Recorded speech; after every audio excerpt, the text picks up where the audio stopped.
Hello, ladies and gentlemen, and welcome to Frantic Nerdcast, episode number 98, I believe. No, we're not that far. I'm pretty sure we are. 97. I think we're 97. Oh, Okay, we're closer than I thought. aging myself by 1 year. And today, digitally, we have Frantic Zach. He is back. Oh, shit, he's up the back too. He's right there behind us. I'm back. I'm here and frantic and ready to hopefully not fuck up this Zoom call. So let's see how it goes.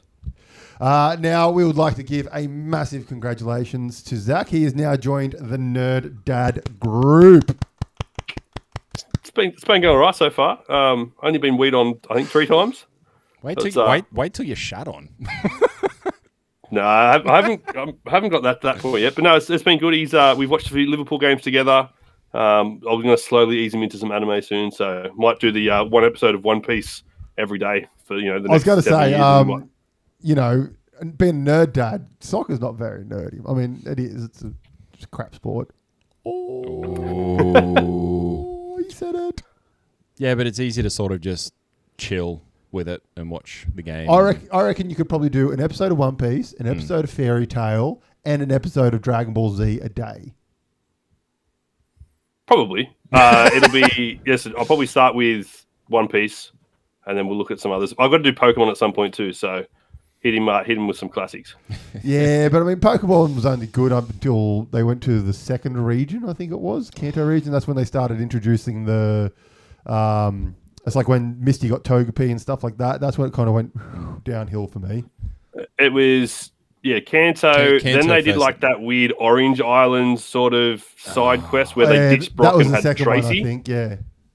And then they went back to like the Johto and stuff. Johto wasn't too bad. It was after there where I started to move away from it because of just timing. It wasn't on like Cheese TV anymore at that time, and life got busy. School life got busy. Yeah. So what else have you been doing, mate, since you've become a daddy? I am endeavouring, after listening to your podcast the last 2 weeks, I want to read a Batman comic series, so I'm just tossing up what I'll read, and I'll keep a surprise from you guys as well, so I can sort of come and test the waters with that. So what, you want to do a series or you want to do a trade back? I probably maybe trade back. I'm just looking at a few. I've got an idea on a few that it's in my head. Absolute Batman is one of them, so I can actually join in the conversations properly because it sounds fantastic your two it's only recommendations. Up to episode like 15, isn't it? I think. Yeah, no. I think in the States they're up to either 17 or 18, but it's just a bit behind. Yeah. When we get it, I think Just got to find one of those special websites to download them from. I can share that special website. With I figured one of you would. But no, other than that, I've dabbled in a little bit of streaming. My first solo stream was last night, so got the 64 hooked up to the computer and streamed some Ocarina of Time. So got a 3-hour session of that out last night, which is pretty good. I saw a little bit of it. It went pretty well, mate. You're doing a good job talking to yourself. It was very funny. You very quickly started doing the character voices as well. I'm like, ha. Well, I had to. I had to do something to try and to keep everyone entertained because it's not a new game by any means. So to try and get some people in, I had to try and make it some sort of entertainment for them, and making a fool of myself was probably the easiest way to do that. So it wasn't too bad. It was good when you sort of you started to go along with it, and you'd start talking about stuff that you'd done when you were younger and what you didn't do when you were younger, and then you'd say like, oh yep, and then we've got to go to there and we've got to go get this, and I need to slow the fuck down and do what I'm doing now. You're about 15 steps in front of what you were doing. And I'd be doing one part, and I'm like, oh, that means I get to this part. No, just stop. Bring it back. But then I did also, towards the end, I think it was like nearly 1 o'clock when I finished, and I was like, I'm getting tired. Like, I'm just going through most of it. I don't think I've said a word for like the last 5 minutes. I better pick it up again. So, no, it was good. I think I'll get better as I go along. And I've hopefully, I think Mum said she found my old stash of 64 games at home. So nice. There's a bunch of new ones there, and which means there'll be more controllers. So I might be able to bring it over and we can play some. Well, I've got two controllers. I've got GoldenEye, Mario 64, and I've got a whole heap of the older games that were on 64, but I've got them on my Xbox One. Oh, yeah. Because they released that Rockstar set, which was Perfect Dark, the two Banjo-Kazooies, and then a couple other games as well, which were on racing 64. game or something. Yeah, there's a few different things. And so the big question, Zach, is Yeah. are you going to continue to stream this and finish Ocarina of Time on stream for the people? Yes. I will be doing that on stream. That was the hardest thing. I had a few down moments today. I was like, I could jump on, but it's just not going to be worth the stream at that point. So I'll just wait. I'll save it for another day. So I'm hoping to at least do one a week. The days might change, unfortunately, but hopefully do one a week. And then, throw in some other games. Might even, now that I've got the stream up and running and know how to do it, might get some of my other mates in there and play some League of Legends and record a game of that here and there. So for those people at home, if you want to find the live stream, it's on Twitch. It is just Frantic. You search Frantic Nerdcast on Twitch and you'll find our channel and you'll be able to see the streams. And also a couple of days after, maybe like a week later, we will upload the live streams to YouTube as well. So you'll be able to see them on YouTube as a regular video. I did, yeah. So it was a 3-hour stream I did, but like I finished the first dungeon, the Deku Tree. I was like, all right, guys, I'll wrap it up there. And then when I got a drink, I was like, oh, welcome back to episode 2, guys. And so I trying to play into both the live stream audience and the YouTubers there. But so so the 64 is borrowed from my brother-in-law, but in there he has Tony Hawk's 2, if that's coming through on the screen. It is not. But like it's come from. Well, anyway, it's in the case that you got from Video Easy, so it's great. Like on the back, you've got all the other recommendations and just the nostalgia that washed over me, going like, "Get it back in by 6 p.m." That's hilarious. Just the memories of going down to Wallsend Plaza, which and Brock probably did as well. I don't know about AJ in his youth there, but No, go down the plaza, go to Pizza Hut, put your order in at Pizza Hut, walk around the other side, get your videos, your games, and come back, pick up your pizza, and go home. So, I used to be Video Easy Belmont. Oh, yeah. So I go to Video Easy, get my games. That place shut down, and I moved away from Belmont. So I used to end up going to Video Easy Charlestown. Oh, yeah. And I get all my games from Video Easy Charlestown, and you get on and be like, someone has nearly finished this game, so I'll just play from there. Yeah. We were the good old... But every now and then they'd go on and like the Video Easy and stuff would go on to the consoles and delete all the save files on all the cartridges. I remember I borrowed... there was a game I really wanted and it was out. So I was like, I took a shot at another game, got home, and it was not for me. Like I played it for like 20 minutes. It was just not for me. So I then took it... I just went back and was like, I had a save profile on it and it's just like... Not registering my save profile that's further into the game, and I don't really want to do it. So can I swap games? And like, yeah, sure, whatever. And by the time I had, like that in that half-hour period, the game I wanted had been returned. So it ended up being a net positive for myself. Always a bonus. Marvelous. All right, well, that's awesome that you've started streaming. Hopefully, people can get on and start watching those things. So, first thing I want to talk about is the Tomb Raider live action series that has been announced. Mm-hmm. Now, this was announced a while ago, and we talked about it a while ago. And it is starring... Sadie. No, not Sadie. Sophie Turner. Sophie Turner. Sophie Turner from Game of Thrones fame. And she's also in a new series that's coming on Prime where she's involved in like a robbery on trust funds. And it's okay. I watched the first couple of episodes. I'm still torn with Sophie Turner. Because I've seen her do okay, but I've not seen her do great. Like, it's just... she just needs something to just go fucking boom. But she's never really been in a role that kind of... There were moments shows her off. There were moments in Game of Thrones where she was able to come to the front and do what she needed to. She was never a main character in Game of Thrones. No, she wasn't. Yeah, I was saying, even in that with Game of Thrones, like, she was... The moments she had were, like, more political moments. They weren't, like... actiony or like take the show by the scruff of the neck. But even so, like the moments where she was given an opportunity to sort of push that and do that, you could see her doing that. But then you look at her in other roles where they did not Days of Future Past, but the X-Men Phoenix, where she played the Phoenix, she played Jean Grey and the Phoenix and whatnot, and it just wasn't. She wasn't great. Like that movie as a whole, like. But yeah, her in that position, it just wasn't. Yeah, didn't do it for me. And then other than that, I've seen her in. I don't think I've seen her in much else, to be honest. Do you need something to just go? I've seen her in a few roles. So the main reason I wanted to talk about it is because I've learned a couple of additional facts about the series, which I didn't actually know.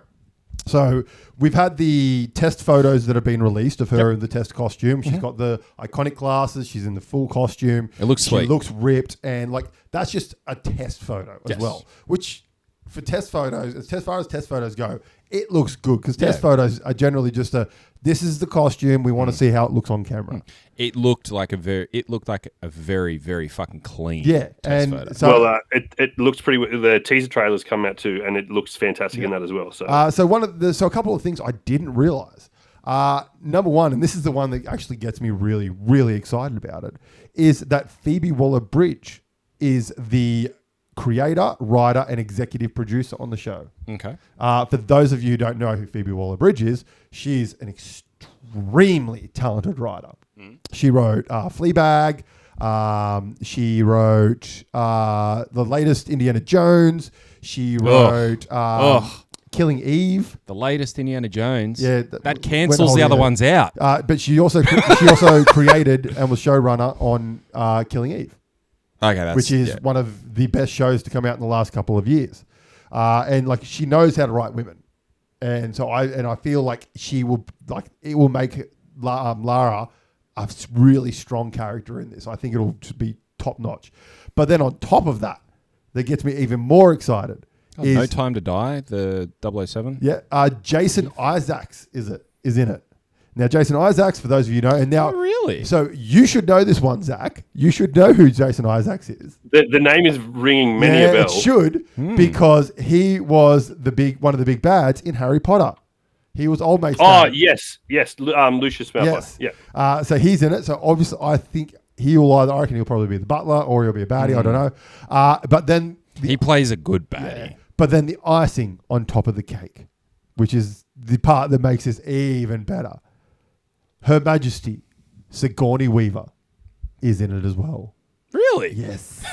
Yeah, I only found out by watching the teaser trailer about 5 minutes ago. Yeah. So. Sigourney Weaver, baby. There is just so much about it. And Amazon's doing it. And they've got a pretty decent track record with shows. They do. Like, fans either love or hate the shows, but you have to be honest because most of the hate comes from... they adapted source material bad. None of their shows are bad shows. No, really. They just don't. They just don't appease everybody. Has there been a flop? I don't. There's been flops in terms of like not Halo, for instance. People hated but Halo that was because Paramount. Sorry, that was Paramount. I was too, Yeah. but I was say that. Yeah, no. But that's my point is moot. that's the unsuccessfulness of the shows. They're not bad shows. It's just nerds get into neckbeard craze and like this show's fucking horrible. I can't watch this. He took his helmet off. Lara's boobs aren't big enough. Oh, they're not triangles. Like that's the argument I'm seeing about this. Why does she not the animated Lara, the animated Tomb Raider was the Why fact does of she her look boobs real- aren't big. Why does she not look 8-bit? But I think this is going to be a fucking killer show. Sounds like it will be. Yeah, I reckon it's going to be good. There's so many good things going for it. And yeah, it's just going to be fucking top notch. As long as she leans on Fleabag, Killing Eve, and those types of things, you get a hint of fucking Indiana Jones in there, and the whole thing's fucked. But I mean, that wasn't a bad Indiana Jones compared to the movie that came before it. Oh, the Crystal Skull. Crystal Skull, She had a lot to fucking make up for. I enjoyed Crystal Skull more than the latest one, and that was probably because Crystal Skull was bad, and this just fell off a cliff for me. Hold on. Let me set myself some homework. I haven't seen the latest one, so I'll watch it this week, and I'll be the tiebreaker. Don't bother. It is. I'm not saying it's a good movie, bro. I'm not saying it's a good movie, but in terms of all the other ones, like. Let's be honest. 1, 2, 3, great. Let's be honest. Can't touch They them. haven't been even the first two. Yeah, Temple of Doom wasn't a great movie. Look, but it was But that was the second one. That's the third. The third one was The Last Crusade. Yeah, I can't remember. Okay, 1 and 3 were good movies. Number 2, not so great. The third one had Sean Connery in it. Yes. Oh, he played his dad. His dad, yeah. And fun fact about Indiana Jones, that's how you used to hack the Wii. What, whip it? No, so you get the Indiana Jones Lego game, and there was a certain point you could get to in the game where if you went to this statue, basically it did something in the operating system of the Wii that allowed you to hack the Wii to play pirated games. Yeah, right. That's how you hacked your Wii, by playing Indiana Jones Lego Edition. That's fucking random. Yeah. That is very fucking fun random. fact for you. There you go, nerd. Read that one, baby. Watch millions of people flock to their Wii's and start hacking it. Oh, let's continue this franticness. Speaking of old school gaming consoles, the Nintendo 64 that Zachary's playing, fucking Wii's, all that kind of stuff. Currently, as of the recording of this episode, Game Shark. You remember Game Sharks? The old cheat code cartridges you put in and stuff. They're releasing an almanac on Kickstarter. So it's a big hardcover book that has all the cheat codes and stuff for all your old school games from the 64 and Nintendo and all that kind of stuff you can find on the internet, basically. Yeah. But it's all really presented in nice fucking retro styling and stuff. It's ridiculous. How many have you pre-ordered? I haven't pre-ordered any, but apparently if you get the digital version, it becomes 500 pages instead of 300 pages or something. Excuse me. But then also, they're setting up a website for backers, which will be like a living website that you can go to and will constantly be updated with new articles and stuff like this. And I think from memory, it's $49 US. I'm checking now. And then postage for us in Australia is like $25 to $50 US. So it'd be about for us, than the book. For Australians, it'll be about $100 for the book, basically. Launch day special is $49 US, so 71 AU. Yeah, plus postage $25 to $40, I think it said. 14 to 22. 14 to 22. So speaking of the almanac, I mentioned that in the stream last night. I was like, the games like this is one you used to go to EB Games and buy the walkthrough playbook and take that home. I was listening at that point. You were trying to climb up a thing, and then you're like, "Oh, there's a bug halfway through. I didn't kill it. Oh, that's right. The bow and arrow takes one shot. The slingshot takes 2 shots." That's what he said. I'm like, "Fucking nerd." Yeah. Okay, this looks very sweet, just from a fucking nostalgia on the shelf type thing. It's 100% a collector's style thing that you got to be a collector nerd to kind of to get it. It's got some awesome fucking graphics on the inside. Sorry, this is a great listen, I imagine. But the podcast listeners will be fucking loving this shit. We have not derailed ourselves whatsoever. All right, so that is our conversation about the upcoming Tomb Raider TV show, which is before we move on from Tomb Raider, do you want to finish whatever's in the run sheet on that? What game should be a TV show? That's right. Yes, that's right. I forgot I added that part. The beauty of having a second screen next to me at the moment. It's great. I can keep us on track. Completely forgot that I added that part. All right, so Zachary, you have a second screen in front of you every other week. Yeah, no, that's used for everything else. Now you're looking up the points I'm about to talk about. You're the one that brought this up now, Zach. So tell us, what would you pick? Look, my go-to, obviously, being playing Zelda to see a Zelda one, but we've got that coming. So, trying to think of other games that we played back in the day. Maybe a Star Fox one, like a Lilac Wars Star Foxy one would be pretty cool. You'll never catch me, Star Fox. Just doing the 180, the 180 flip. The 180 flips, yeah. Get the bombs. I'm trying to think of other, or even actually going old school, something like the Wonder Boy series. Him going through and doing, I think that'd be, you could probably do something cool with that these days, because really there isn't a storyline other than you got to kill the boss at the end. So how you get there is free reign. So that could be pretty cool. I would like to go with an animated series of Alex the Kid.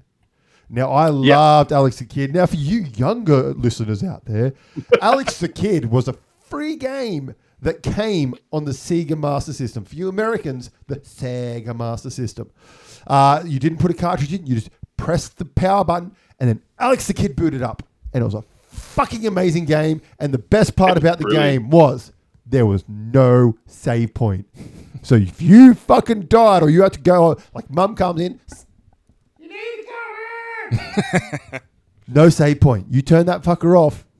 That's it. You have to start from the start. This was the cave dweller one, for lack of a better term. You actually went down the cave. Yeah, so you went down, and it was also side one, and the baddies on each of the levels were rock, paper, scissors with legs. Yeah. It was like a fist or... Because I remember getting a mixed bag bundle type thing on one of the websites not that long ago, and that was included in it. But it's got there was sequels to it as well. Yeah, and it was a completely retro, completely done. Sorry, they had the retro aspect of it, and they had the completely overcooked, done with modern graphics and everything. So same game except super, super polished. Yeah, my computer couldn't run the super polished one, but I got amongst the 8-bit, the colored 8-bit version, and just sort of went down and did that a bit. It was good fun. And I think with that version as well, they also continued the fact that you couldn't save it.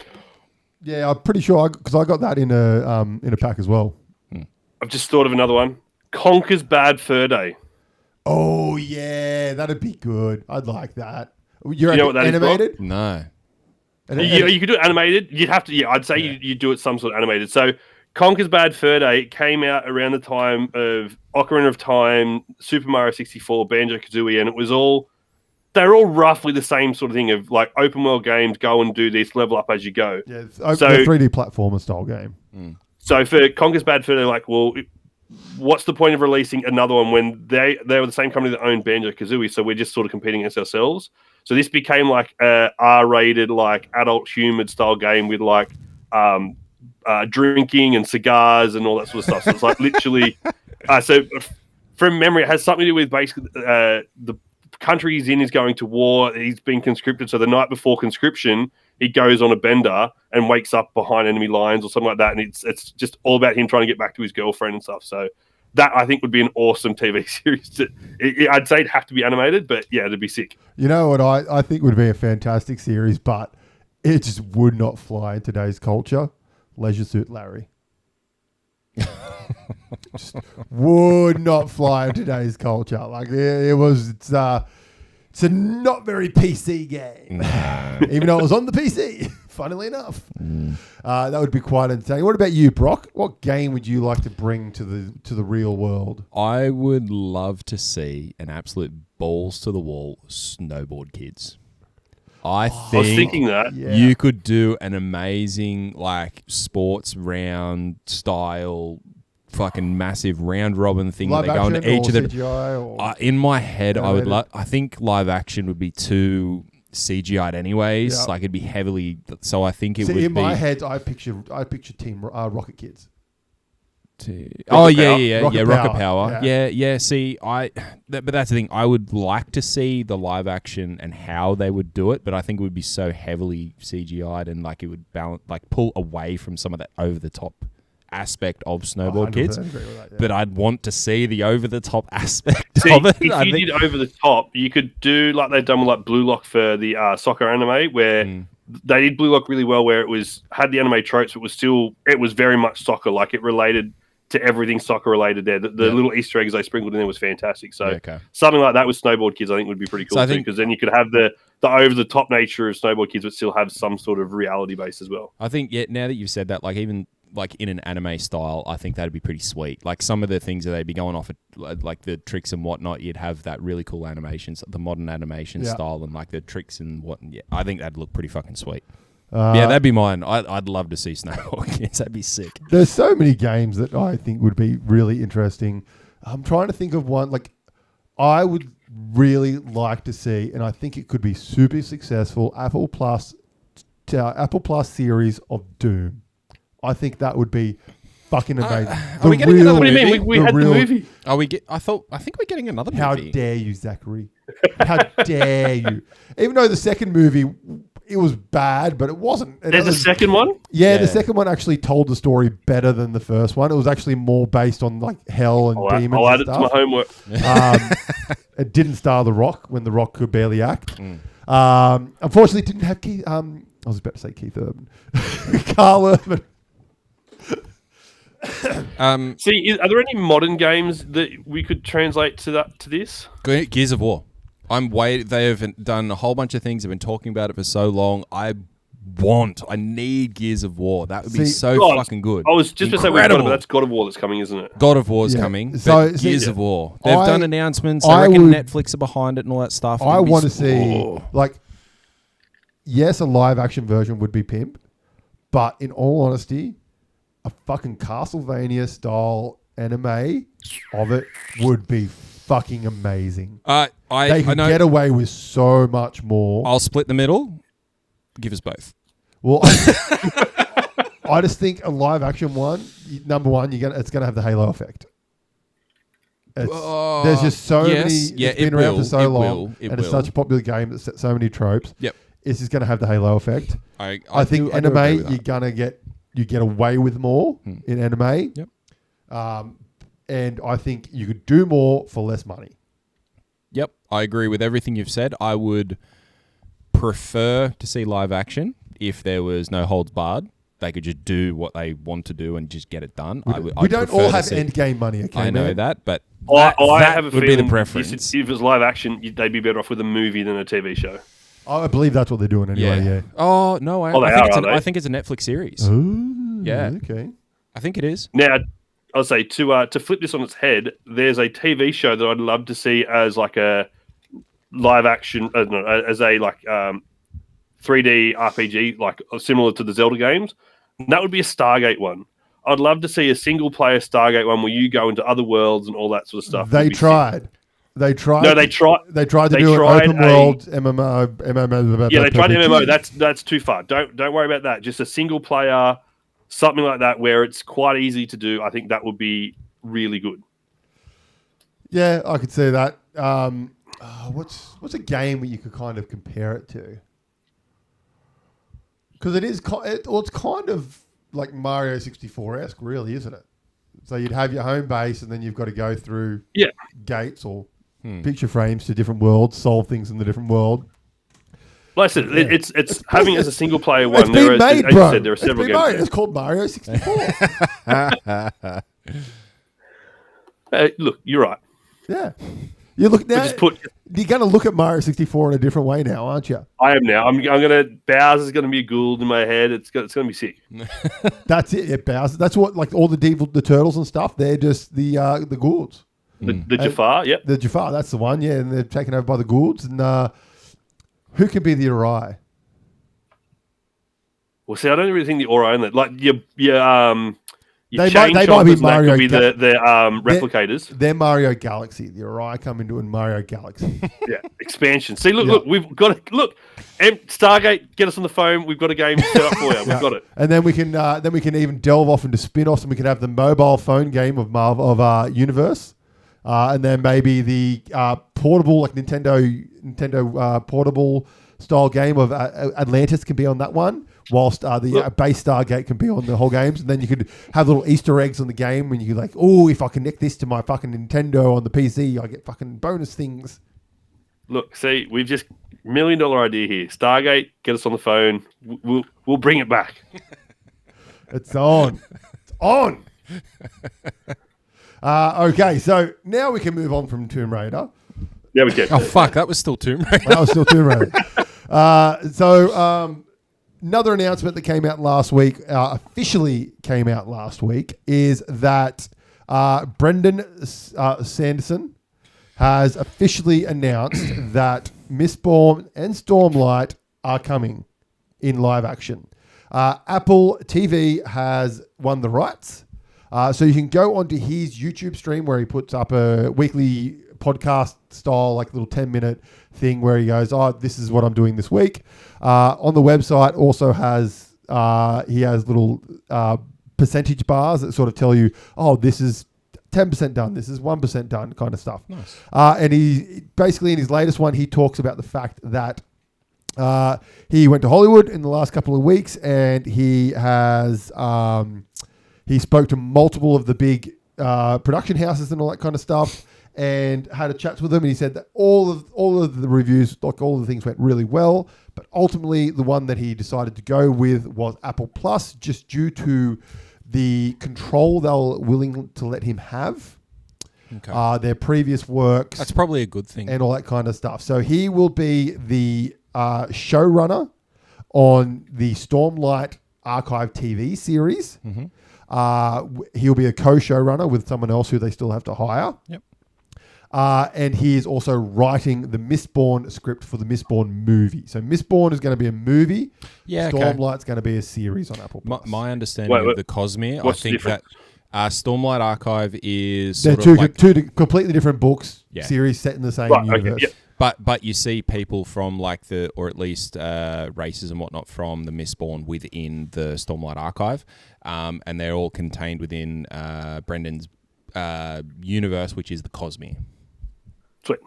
So he's creating his own universe of all this sort of stuff. Hence the reason he can have book after book after book with different sort of threads to pull at, i.e. Stormlight Archive, Mistborn, and yeah, that's why they sort of played into the RPG as well that he was doing.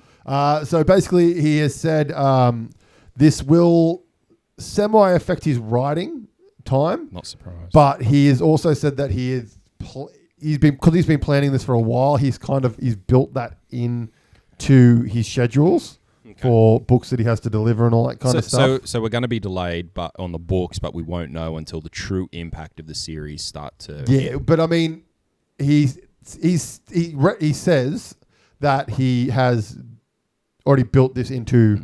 He's a smart guy, the but timing, he's a smart guy, but there'll be delays. Shit happens in Hollywood. Exactly. And so it may potentially affect things, but we have an official distributor, and that is Apple Plus. So things are actually happening. That's awesome. My biggest thing is, are we going to get another Wheel of Time? What, two seasons, are we 3 going to get seasons, and then cancelled it's done? halfway through? I think that might be one of the reasons he's gone with Apple TV. I think Apple TV might be looking at it, the longevity perspective of it. They do have a tendency of finishing things. Whereas other places will be like, yeah, we're going to pick you up for 2 seasons. When it does well, we'll bring you on for a 3rd. When it does well, we'll bring you on for a 4th. And then that's where they sort of fall over. I think... I'm just glad he didn't go with fucking Netflix. Oh, I'm definitely. But I don't know. I've got a feeling from the stuff that Apple TV put out, they're very particular in their selection and they do it justice, and it seems like everything that they have on there and everything that they're releasing is, as you said, it's finished, or at least it becomes finished as they step through it. Yeah. I'm glad he's gone with Apple TV. Like Apple TV, they are putting some quality shit out there. Like we've said it several times on the show. Well, we talked about one of their shows last week, Hijack. Exactly. And one of my favorite TV shows, C, which is fucking phenomenal. We spoke about Invasion, how that was really good. The movies, Silo? F1, Silo, F1, Silo. What was the one with Momoa in it from? So you have the 2, 3, C. You have C, and you have the Chief one. Yeah, Chief of War. Chief of War. I think that was okay. Like it wasn't great, but it was still good. Yeah. And so yeah, they do quality shit. Repeatedly do quality shit. So I'm very, very happy about that. I am, now that I've read at least the first sort of saga per se of the Stormlight Archive, I'm very interested to see how this translates onto screen, because when I read book 1, I'm like, fucking give me live action tomorrow. I need it. Now that was my question. Is this actually going to translate well to TV? So it has the capacity to. I believe it truly has the capacity to, depending on just how they do it. I think the way that he's written it, will allow how big and otherworldly his concepts are. The way he's written it, I think, will allow that to translate quite well. I think they'll definitely have to do what they did with the Wheel of Time, which is basically condense multiple things into a single thing. Like a perfect example is in the first book in Wheel of Time, 2 of the characters, a lot of the chapters are they walking. They walk, they get to a town, a bad thing happens. They leave the town, they walk, get to a town, bad thing happens. This happens about fucking 5 or 6 times, right?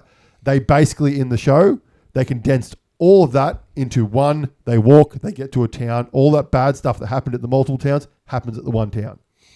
So they just condensed all that shit that didn't need to be 3 episodes into a single episode kind of thing, which I think it's going to have to happen, because the show will be 8 to 10 episodes at max, and because that's the standard these days. So that and his books are fucking.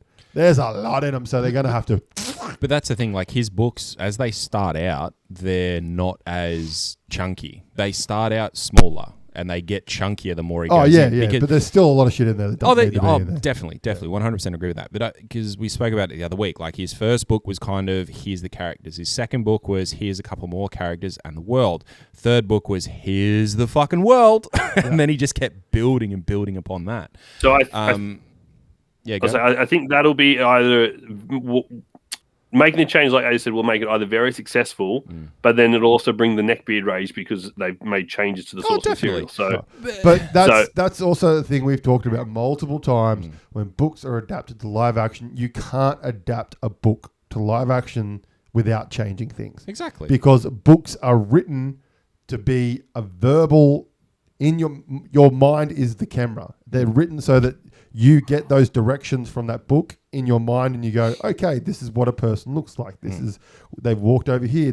This is what they're seeing. They're turning. This is what they're doing. You can have 5 pages to represent 1 or 2 seconds of what would be 2 seconds sort of in real life. So, and a big thing about cinema is you are not meant to tell the audience what is happening. All right, that's the big faux pas. Anytime you usually if you leave a movie and you're like, that movie was shit, that's because the movie told you what to think a lot of the time. It's just treated you like a fucking idiot and gone, ugh, and you've gone, okay, that was crap. But then movies you walk out of and you're like, that was like, damn, and it makes you think about it and you talk about it constantly. That's because the movie treated you like a smart human being who can think for themselves and didn't give you everything. It treated you smartly, so it shows you things without you realizing that it's showing you things. And that's what a lot of them do. And books, those two things just don't translate well a lot of the time. And because people are expecting to see certain things, but you can't really show that person that certain thing without treating them like a fucking moron in live action. And then also there are just things that are blatantly like, we can't afford to do that. Like, yes, you can have a planet exploding, then transforming into a fucking rabbit that then fucks a tree and then walks over there and then impregnates a fucking bird.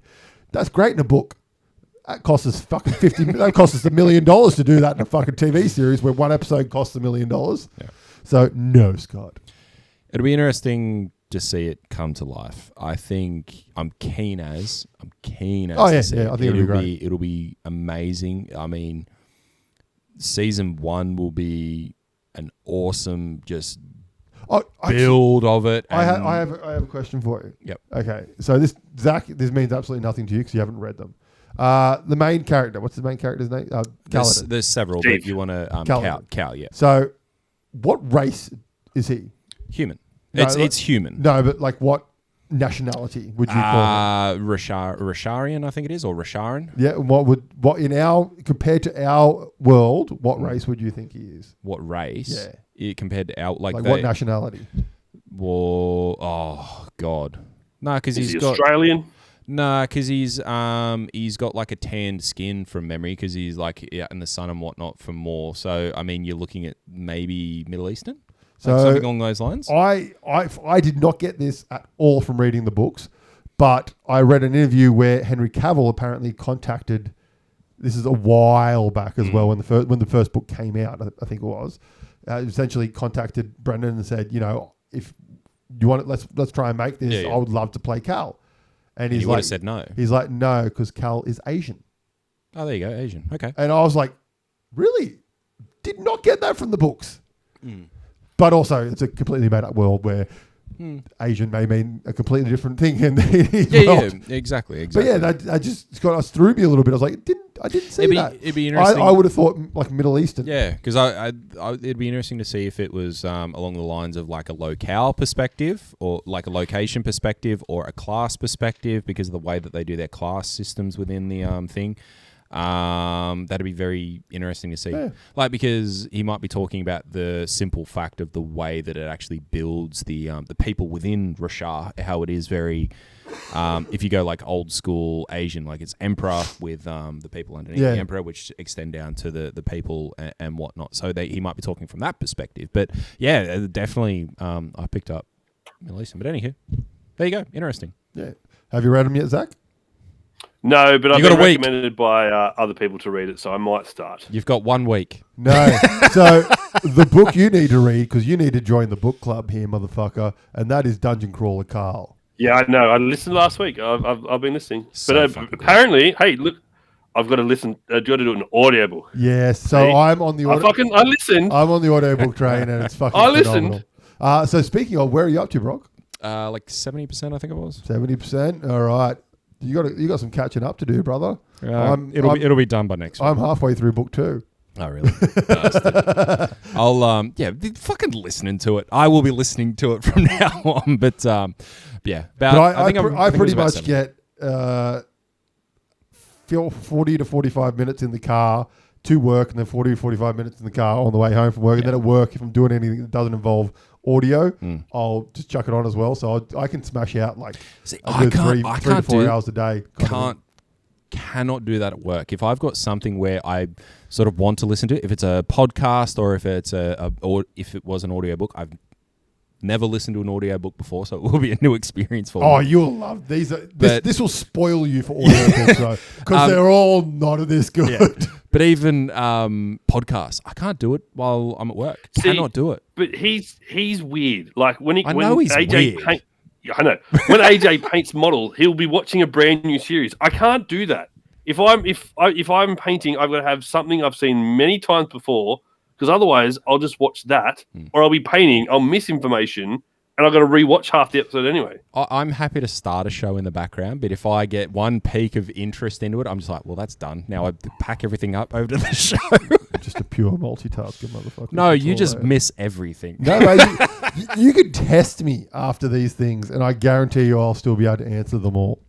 Answer all those sweet, sweet questions. He read the blurb. No, I think obviously with the newborn going for walks and stuff, I might be able to audiobook on the walk. So yeah, that's a good idea. One of the good ways to get it done, mate. It's good. Well, I've got the audiobooks, so if you want them, hit me up, brother. Have you got all of them? Yep. Cool. Except for the new one, because it's obviously not out yet. Yeah, it comes out later this year. I think so, something like that. Yeah. June, July. So if you did we want, say this is, did we say that Dungeon Crawler Carl is coming to TV or something? RPG. They're doing an RPG. Which it's going to work well, because especially you're talking last week about how we all become.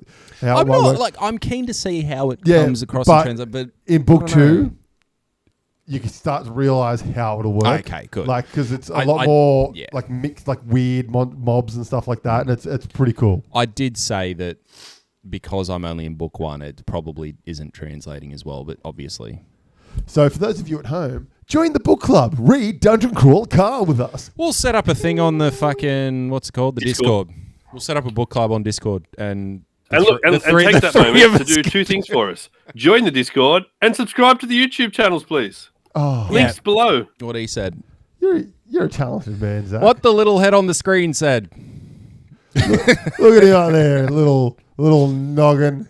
High five. Again, audio people. Oh no, wait! It's there we go.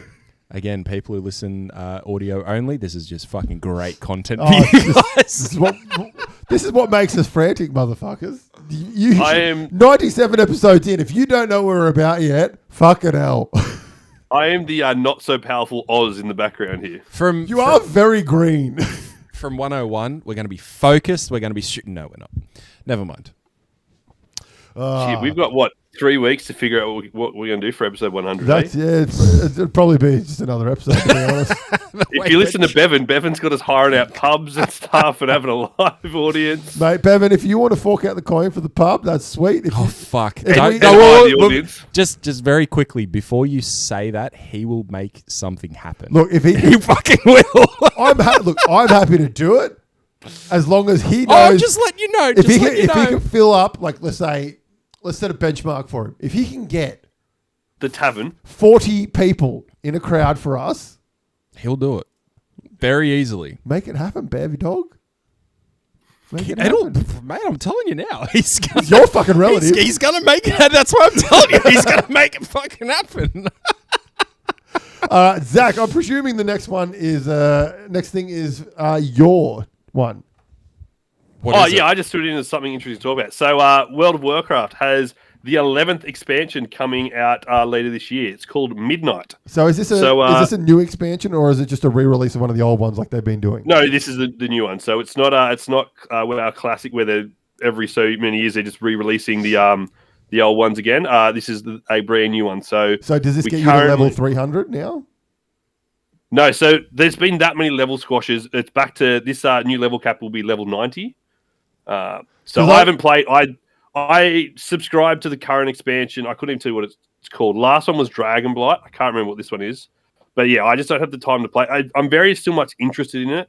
I just don't have the time to play it properly, so therefore I don't. Because I remember when the game first came out, you're on level 50 was 60. 60 was the cap, and then 60. every expansion was 10 plus 10 plus 10. I think it got to like 100. So it went 60, 70 in Outlands, 80 in Wrath of the Lich King, 85 in Cataclysm, and then I can't remember if it was Mr. Pandera's next one. I can't remember if that went to 90 or that's when they did some level squashing and stat squashing and stuff to mean you don't have gear now with like 2 million agility. It's they keep squashing it back down. So look, let's be honest. There's only one good game that company's ever released, and that is Warcraft 2. I was to say, if you was going to say Overwatch. Warcraft started going downhill after Warcraft 2. Warcraft 3 was good. It wasn't as good as Warcraft 2. World of Warcraft, please, bitch. That's not my RTS, motherfuckers. You ruined it. World of Warcraft back in Wrath of the Lich King for me is when it peaked because it was great. You just needed your 10 mates and you could do everything. Now it's just so much to do. Like it's always been sort of a full-time job, but now it's just there's so many little things involved in it. This one brings a new system called housing into it, which basically you get to build a house. Yeah, get to build your own house. But this one is centering around the Void. So the Toronto. The main antagonist will be Zalatath. Quick side quest. Toronto. I knew a guy who worked at a company who had someone apply for a job with said company. Person was from Toronto, a local place in Newcastle. Lake Macquarie, sorry. By the locals in the Newcastle, call it Toronto. She fucking spelt it Toronto on her application. Oh, that's quality. That's a fucking quality hire right there. For those of you, for Americans, it's not Toronto. That's not how you pronounce it in Australia. It's Toronto.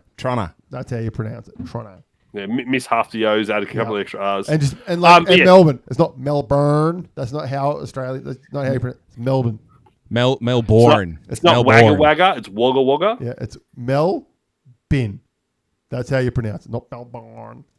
Even though you guys have one of those over there as well. But always right. All right, Warcraft.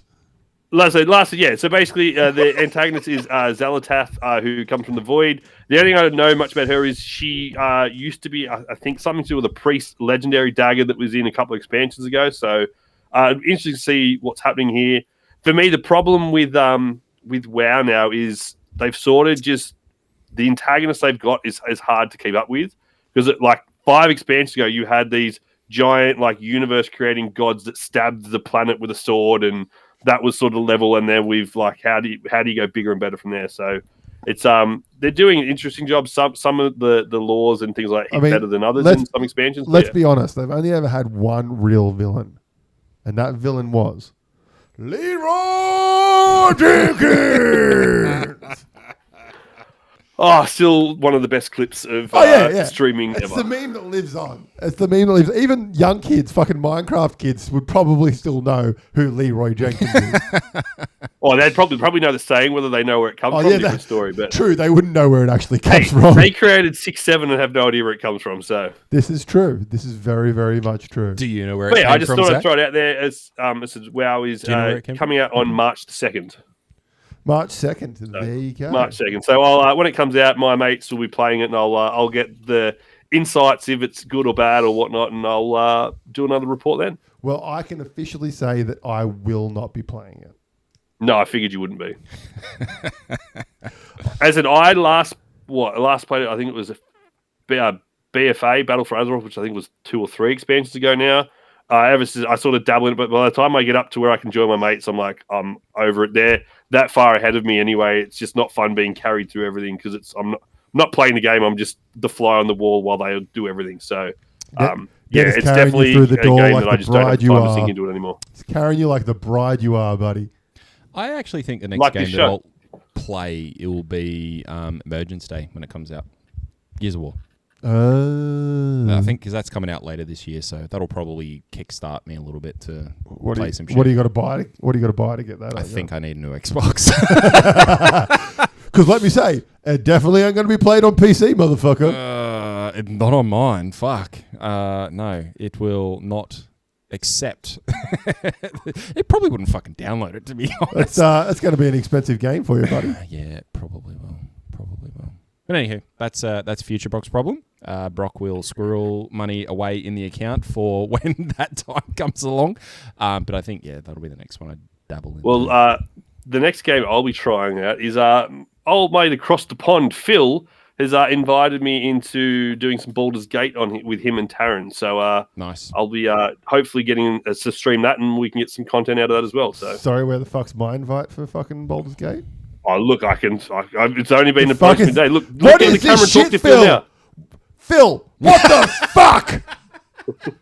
The guy who's played D&D twice you invite. The guy who's fucking DM'd for the last fucking 10 years you don't invite. Fucking hell, Phil. Hey. 6 years. It's been longer than that, hasn't it? Maybe 7. Yeah. 7 years, Phil. 7 long years. On that note, we need to set up that. I need to pull my finger out. Sorry, side Baldur's Gate is, if you haven't played Baldur's Gate, ladies and gentlemen, it's a fantastic fucking game. It's good fun. It is like just D&D. It is like you are playing D&D because all your stats, it all works exactly the same as the role-playing game. It's not as entertaining in my opinion because it's not as much flexibility. Well, especially the way we play. We get drunk and then just fuck up and then never remember what we did the last session. It's always very, very fun doing the recap because I've been doing the recaps the last several times with us, and so I'll write it all down the next day while it's fresh and whatnot. And I've been sober the last few times. Very entertaining when I read that and all you guys look at me and go, I forgot we did that. Oh, fuck, we did that too. Oh, shit. I remembered there was a mine. That was about it. And the funny thing about it, there was never a mine until you guys fucking made one. The power of D&D fuckwits. Exactly. Very entertaining. Sorry. I just turn up halfway through the session and just go with the flow. That's the beautiful thing about D&D, baby. That's what happens. Beautiful thing. That's what happens at the start of it as well. All right, what else have we got? NewEcon? Have we spoken about that? We haven't. Have we not spoken about that at all? It's on the run sheet. I'm just keeping you accountable here. No, actually, okay. We put on the Discord and asked if anybody wanted us to talk about something in particular or anything. So Bevan reached out. He said that he would love for us to talk about two things. One of them, which we will talk about next week. We're going to delve into lesser known sort of rogue comic characters and the comics that support them. So we'll do that next week. Character rogue, just lesser known rogue characters. And we'll look forward to being a very active participant in that conversation. Yeah. So I was. You've got a week, motherfucker. Yeah. I was ill. We had a week for this one, and I was ill prepared. So now I need to pull my finger out for next week. And the other one was NewEcon. So I think we mentioned NewEcon last year when we sort of first found out about it. We've mentioned it a couple of times. Look, NewEcon's coming to Newcastle. It is coming in. It's not far away. I think it's the end of Feb, maybe early March. It aligns with the Newcastle show. So basically, Newcastle show's happening. You get yourself a ticket to Newcastle show, and you can go to NewEcon. It is within February 27, 28, March 1. There you go. It's coming. It's going to be good. This year as well. It's back, Lee is it? Will be there. That's what I was going to say. There's a couple of people who are coming through. Is Andy Lee? Let me check who he is because I see. Thor. Pardon? Thor. The Thor of Oz. The Thor of Oz. I don't know. So I'm just reading. Guest announcement: Thor of Oz, health, being, well, fitness. Andy Lee. Literally, and there's a picture of him dressed as Thor. Because the Andy Lee. We've also got Matt Duran. Matt Duran. I think that's who I was thinking. Australian actor, best known for his standout roles in major film. Yeah. Matrix, Star Wars Episode 2, Attack of the Clones, Episode 3. Yeah, that's who I was thinking of because he got announced pretty recently who's coming. He's actually going to be a guest at NewiCon. I thought that was pretty sweet. He's probably going to be the biggest draw, so to speak, at it. Be interesting to see what he's got to say, what he's been doing for the last several years because he sort of did those those bigger things early and then not really sure what he's been doing since then. I feel this is a show bag replacement because for those of you, so Americans that are listening, in Australia we have a show which is essentially like carnival rides. Like a carnival. It's carnival. It's like a carnival, right? So we have a couple of big ones. So where we live, we have the Newcastle show, which is our local show. Basically goes over a long weekend. Yeah, 3 days. 2-3 days. And Coney Island, is that it? Yeah, that kind of shit. Yeah, so it's got like lots of rides, all that kind of stuff, lots of carnies, all that fun stuff. And then we also have the big one in Sydney, which is in New South Wales where we live, and that's called the Easter Show, and that obviously happens at Easter time. And that goes for like a week or something? Something like that. That's a massive one. So the Newcastle... I think Oktoberfest that without the beer. Yeah. So Oktoberfest, but just not fun. So the Newcastle show, it's one of those things like when you're a kid, it was fucking awesome. Yeah. When you get to an adult, it's pretty fucking boring. When you have to start paying to be there, it's not pretty so boring. fun. But they used to have, back in the day, like a big hall, and that was called Showbag Hall. And that's where you go in and you could buy your show bags, and you'd have lolly show bags or show bags full of shitty toys and stuff like that. But over the years, obviously, show bags have just fucking died. And now they're pretty much just a caravan, like 2 or 3 caravans with some show bags. The Easter show still pumps it like but they cost a fucking huge haul. fortune. Yeah. So I'm going to guess the chocolate ones are usually the best value for money. So where they used to do it in the big hall, I'm guessing that's where it will be where the con's going to be now. I'm assuming so. So yeah, could be interesting. It'll be interesting. I think. Did you say you knew the guy, Brock? Yeah. So the guy, one of the main guys, who's running this, he's been a local sort of, call him a celebrity within Wallsend and surrounds. He was running with his family a little comic or a little shop in Wallsend, Heroes and More, which was sort of something that him and his family built on several like local markets and stuff, and built it up to be able to get a brick and mortar, and had that brick and mortar for several years in at Wallsend. From there, he still does a whole bunch of cosplay. He ties in with a bunch of because I say he made the Batman suit, didn't he? Yes, he's got the Batman armor that he did, which is incredible. Did Iron Man as well, I'm pretty sure. He did Iron Man. He did Blue from Jurassic Park. He's got an awesome Predator suit. He's got a whole bunch of other ones. Did he do Bluey? No, he didn't. You challenged him. But his name is Simon. And yeah, like I said, he's amazing within the local Simon Waite. Simon Waite, yep. Local, massive within the local pop culture scene through Newcastle. I do believe he actually does a few things within Sydney and draws on a whole bunch of the people that he knows to bring him through, especially for cosplay and for like charities and stuff. So he tries to do a lot with a bunch of charities and meet people and spread the good word. Big thing for me, it's going to be interesting to see how this plays out because it's part of the show. That is going to be the key because people who want to go to the con but don't want to go to the show probably won't go. Yeah, well, that's pretty much me. And that's the problem. Like, I would love to go to NewiCon. I couldn't give 2 shits about the show. It would need to be in like probably because it's attached to the showground, so you could theoretically have it open up in the hall where Collecticon is, almost, and just have. I reckon that's where it'll be. Only enter from there. I reckon that's where it'll be. Yeah, it'll be contained within one of those 2 halls. And I'm assuming you still get the wristbands and stuff to show to walk in and stuff. So it'd just be the doors that lead towards the rest of the show. You'd have like security there checking wristbands going that way. Well, and that way. Well, it's just a part of the show. It's one ticket. Yeah. You buy a ticket to the Newcastle show, you've got access to NewiCon. That's how it is. No, I knew that, but as I was saying, for the people that like AJ that don't want to go to the show, that just want to go to NewiCon, like where that it'd probably be, you've got the road access there where you could just open that to be just for the NewiCon people. They have a different coloured bracelet, which means they can't access the rest of the showgrounds. They can only access to But that's not the main part that makes me not want to go. The main part that makes me not want to go is I don't want to deal with people. I don't want to deal with kids. I don't want to deal with traffic. And all of that shit is going to be there for the show. Yeah. And the show, like I lived at Broadmeadow for a while where the show is, and it's a fucking nightmare. An absolute nightmare for people and traffic and shit. My biggest hope for this year is that it does well enough to come back next year. And that it does well enough so that it can be its own thing. I don't think that it will have it next year or even perhaps a year after. I think it will take a couple of years of consistency, but I think I truly hope that they'll get some of that consistency so that it can be its own thing. I think that'll be great. That's what I hope from it. I don't see it, but that's what I hope.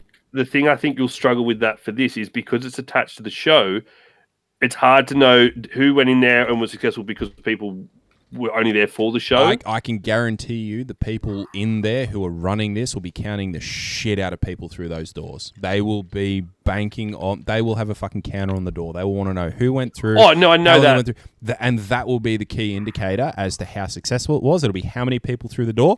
I don't think they'll have much for sale, really, so they won't be dependent on sales. It'll be how many people through the door. So one of the big things that I think is probably the draw for...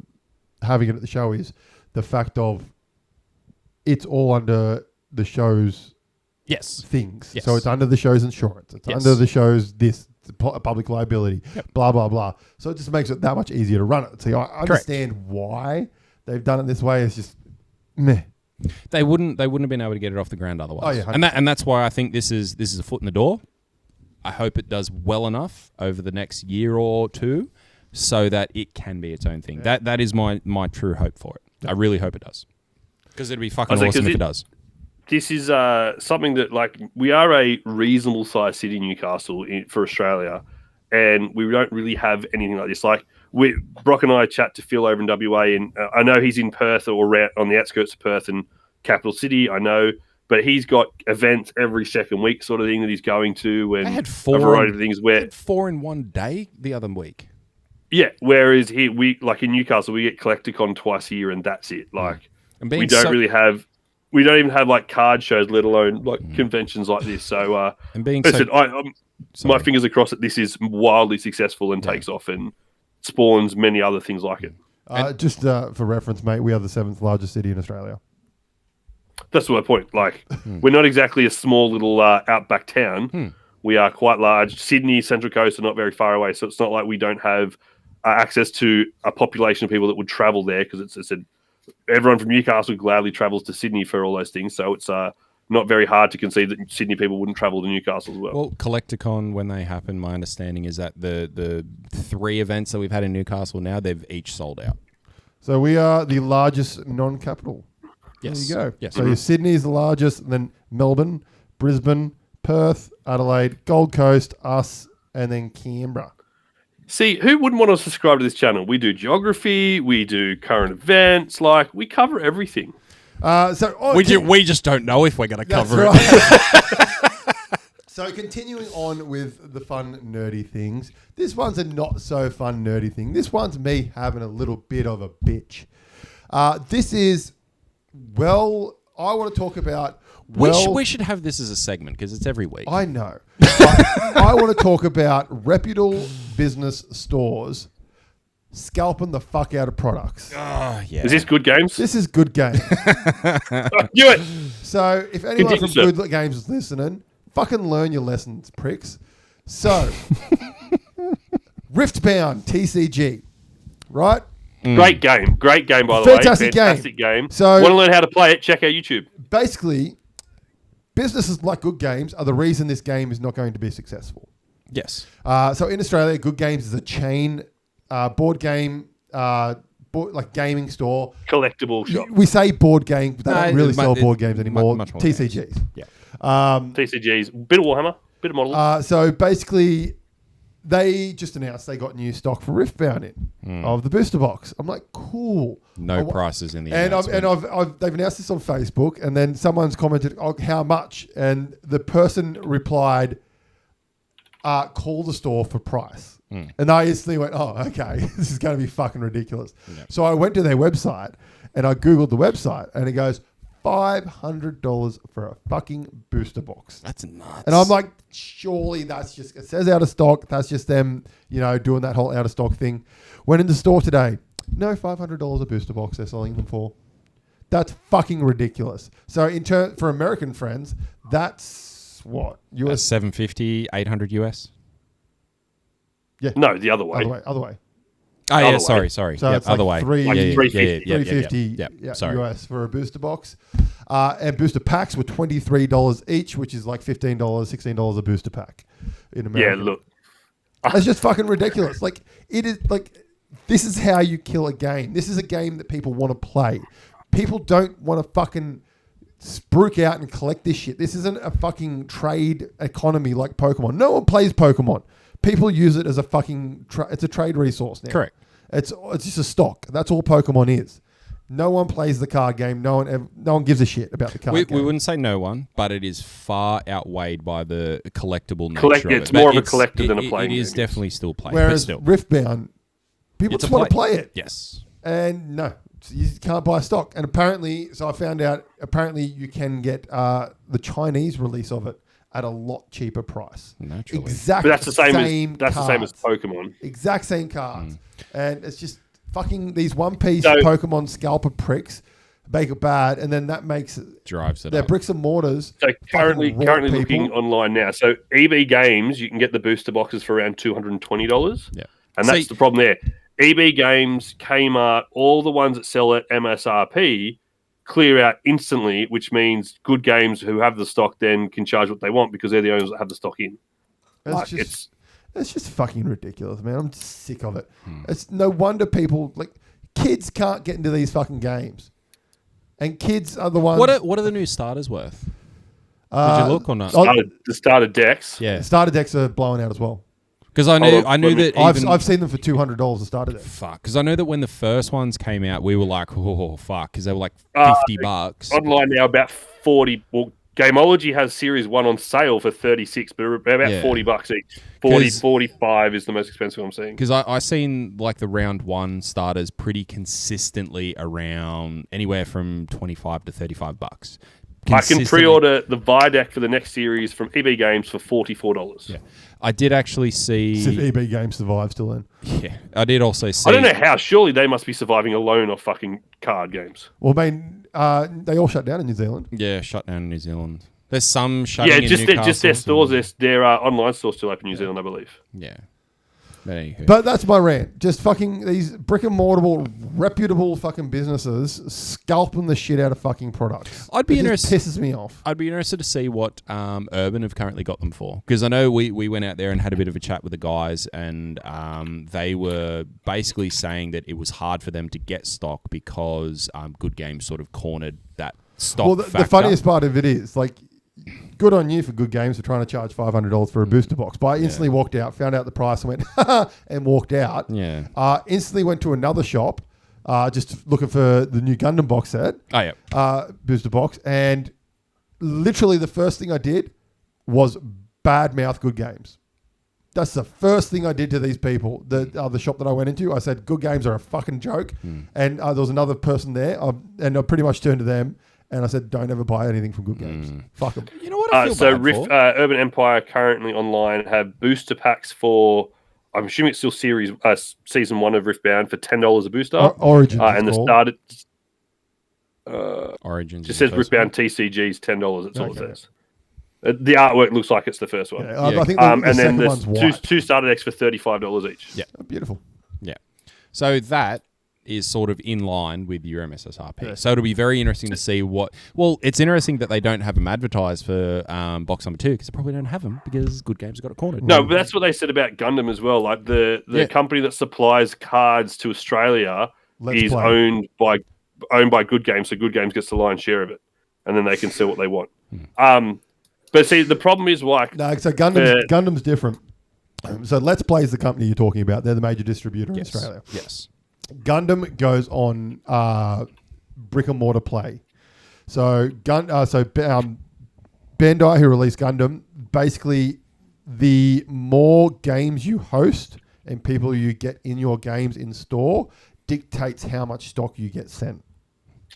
So, but that was one of the issues that the guy was talking about. They said, yes, we want to host games, but we need stock to host games. So you tell us what we can get, and we will set it up so that we can sell those starter decks and those boxes so that we can have the events. We can't have events if we don't have stock. So pretty much. We will commit, and this is what he said, we will commit to host games with X stock. And they said, no, you need to host games, and once you've hosted games, we'll give you stock. It's like, how the fuck do we host And then what stock they were getting was understocked. They went to get 2 cases and got 1 case or something. Yeah. So that was the issue that they were talking about. Like, we want to do it, but we can't. They're hamstrung to be able to do it because they issue it to places like Good Games, and because it's all that one fucking banner. Yeah, Good Games has a Surging Sparks booster pack for $18 at the moment. They have a box that I bought for $40 for $140. Jesus fucking ridiculous. Christ. Fucking so, ridiculous. but and I was gonna say, I was chatting to the guys at Urban 2 a while back. You look at the price they have on a lot of their sealed Pokemon boxes, and that's because they've got to buy them from people first to then be able to on-sell to us. Yeah. So they're paying a premium to then that's why they're a little bit more expensive at times. It's because they're not getting it from Pokemon at MSRP prices. They're buying it from other collectors and then on-selling it from there. So. I understand the stocks like Empire selling product that isn't made anymore, right? So like that's 5 sets old. I don't know how old a set has to be before they stop selling before they're producing it. I understand that. Because once it's not made anymore, that then becomes a collector's item, sure. But when it's a fucking set that has just been released, it's bullshit. like Gundam Set 1, Gundam Set 2, Gundam Set 3. So Gundam Set 1 is still ridiculously overpriced, but that's because of the meta of the game. Yes. Because a lot of the cards you need are in Set 1, so people buy the shit out of it. Set 2, every store I've ever been to has fucking like 20 boxes of it. Yeah. It's ridiculous. But it's just... If it's a new game, you shouldn't be able to scalp the fuck out of it, especially when you're a reputable business. Like, that's just fucking ridiculous. And the issue that we get is if you make it accessible, then the more accessible it is, scalpers pick it up and then drives the price up anyways. What have you found, Zach? I'm just looking. I need to get off Good Games. So a box that I can pre-order from EB Games for about $40-ish. The Pokemon TCG 30th anniversary box comes out. There's 3 boosters in it plus a Pikachu promo. I want $85. But get me one, would you? Thank you. I can't. It's only 1 per person on EB, and I'm not paying Good Games prices. Get another account and get me one. All please. I can say to Good Games is, how about Nerdcast? How about Nerd? But so back to your point, like so Destin's last thing, and then I'll close this webpage. So Destin's Rivals, which is a set that came out maybe 8 months ago now, Brock. Yeah, it was mid to the second half of last year anyway. It's $21 for a booster pack, or for a booster bundle, which has 6 packs in it, $120. Like, that should be $45. And they've just done a reprint. They've just done a reprint and release. And even there's a Journey Together booster bundle there for $108, which is a set that no one really wants. It was sort of a flop of a set. It's, again, had another reprint. That shit is everywhere now. $108. All right, closing the website because it's making me angry now as well. Okay. Well, on that note, now that we're all angry... I've got a positive Pokemon thing to talk about. Okay, here we go. 2 things. 1, I pulled a fucking gold Charizard. Fuck I forgot about that. Yes, congratulations. Good sir. You fucking nailed that. That was funny because I watched the video back when you put the video on Insta. I watched it and you flashed the gold part. You went, I think I saw gold. I think I saw gold. I think I saw gold. I think I saw gold. I think I saw gold. I think I saw gold. I think I saw gold. And I get like halfway through, I'm like, your head's shaking. I have it just like... And you slide it up by accident, and you're like, that's gold. The head starts shaking. Yeah. It's fucking and beautiful. The ironic thing is, too, the 2 times I pulled a big Charizard now, at the start of the video, I've gone, there's these cards, but fuck, it'd be nice to pull the Charizard, and then I go and pull it. So maybe I need to, speak into existence a bit more often. So congratulations, good sir. We're all very proud of you. It has not been sold. It is in the binder to complete the set. So if you want to buy it, contact Zaz. Frantic Kaz on Instagram. Contact him. Contact my wife. She'll sell it to you. Yeah, double the price because it's from a famous person. He's a famous podcaster. Yes. So sign nothing it. is Sign it and sell it. watch that shit go from hundreds of dollars to cents. So Brock and I, along with Phil, who we've put in the naughty corner just before from AJ, have started a brand new fucking watching you. Started a brand new another pack battle chili. series with a twist. So the twist is we are giving away every hit. So there is we currently called this one the East Coast versus West Coast battle. Brock and I on the East Coast versus Phil and his wife Taranchu on the West Coast. So all four of us open a pack a week. And we see for glory who wins. I believe I won the first week, so thanks, guys. Has that been made official? Because it's gone very quiet on the West Coast at the moment. It's all right. They can't defend themselves, so I'll take the win here. So it's a 6-hour flight. Come get us.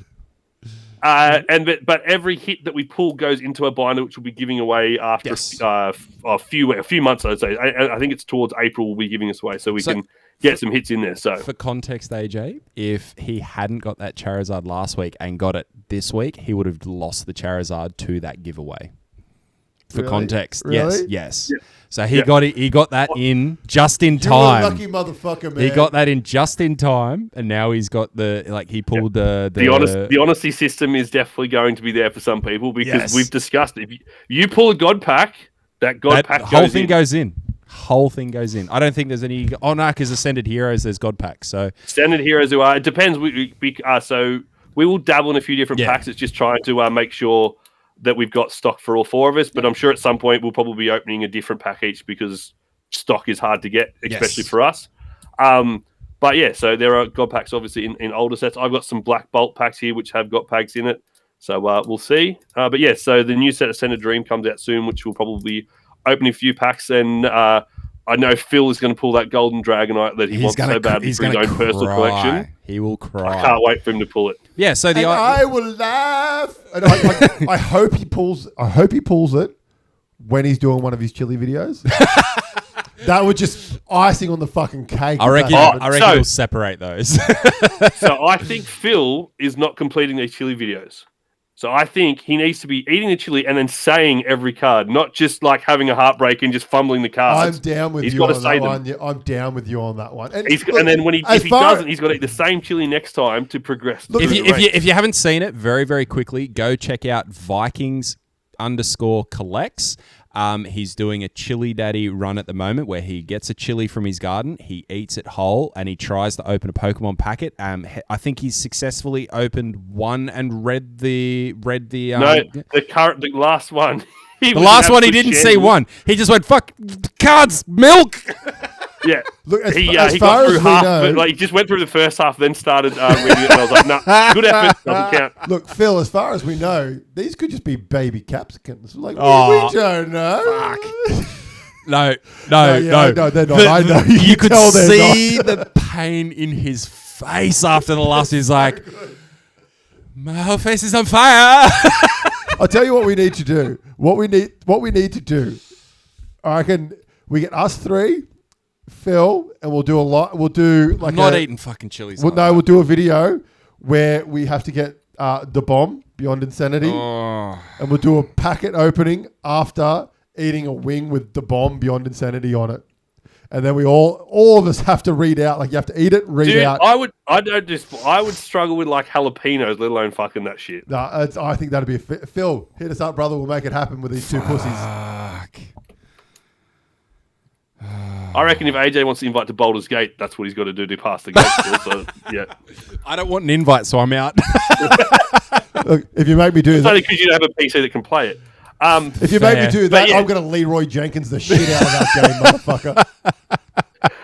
But back to the giveaway series. So there's the three of us will be a mainstay, and then Taryn is our guest star for the month, and so we rotate that guest star out, and then after a few weeks or months for this one, we'll stop and then we'll give it away and then we'll refresh with another binder to progress throughout the rest of the year. So, yes, make sure you're following along to all four of our channels at the moment. Comment on the videos. We like the banter and share it around because the more it sort of gains traction, hopefully the bigger the packs we'll be able to source because we might get a few sneaky donations from a few different people to make it bigger and better. And a massive thanks to, I believe it's CS Trainers who have donated the binder from over in Perth. And then we've also got Master Trainers. We're going to set them up so that they can actually get a print on the binder for you. So you'll get to choose from what the Master Trainers can do. And so you'll get a custom binder to house the stuff that we don't get to keep. And if there's anyone else that wants to sponsor a week and donate some cool packs, let us know, because we will gladly accept the help. Oh, yes, we will. All right, and on that note, we are now going to go away now that we're all calm after talking about giving all stuff away. Yes. Thank you, Zach, for joining us digitally. Hopefully, he will be physically here next week. Make sure you check out Twitch for the live streams that Zach will continue to be doing of the Ocarina I'll actually of Time. advertise the next one. And make sure you like, share, subscribe. We head to the Discord so you can have conversations with us. Join our book club with Dungeon Crawler Carl. Yeah, before you join it, I'll create it. And subscribe and share it around, because episode 100 is only 3 weeks away.